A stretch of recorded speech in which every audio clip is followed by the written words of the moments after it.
This is MOCSA's StoryShare project, a collection of stories from people who are striving for a community free from sexual assault and abuse.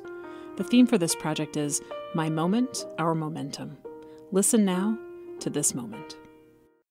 My name is Audrey Yazell, and I am an advocacy and outreach specialist at the Metropolitan Organization to Counter Sexual Assault. There are a lot of different aspects to my job: providing support during sexual assault examinations, going to court with clients, advocating within schools, community outreach, and more. About 10 months ago, I started to co-facilitate a support group for survivors of all genders, and it quickly became one of my favorite parts of my job. Trauma makes us feel extremely isolated, and there is still so much shame associated with being a victim of sexual violence. Even as the movement against sexual violence gains momentum, rape culture is still a powerful force, and victim blaming is ever present. Healing is nearly impossible in isolation, and all human beings have a deep need to feel safe and connected. This is even more important after experiencing something traumatic. Audre Lorde once said, "Without community, there is no liberation, but community must not mean a shedding of our differences, nor the pathetic pretense that these differences don't exist." Over the months I worked with this support group, I watched these survivors become an amazing community. Folks of various genders, ages, and races came together and connected through their pain, their hope, and their need for safety and care. Some days we would have deep discussions about boundaries and coping skills, and other days we would just play a game or do a craft and be together. Those days had just as much value.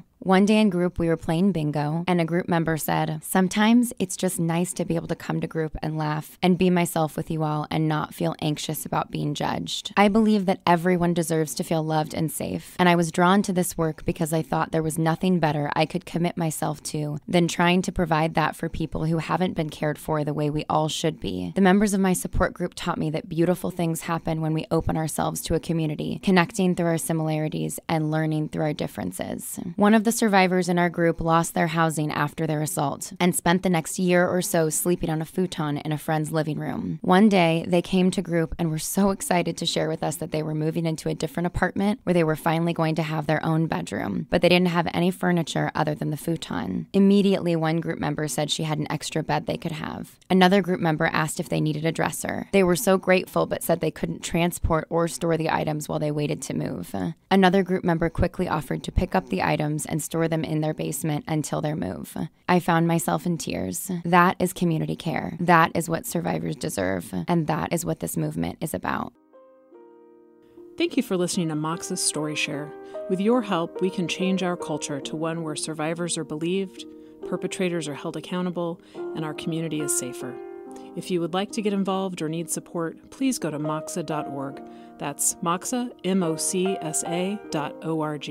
Or call us at 816-531-0233 anytime, 24 hours a day.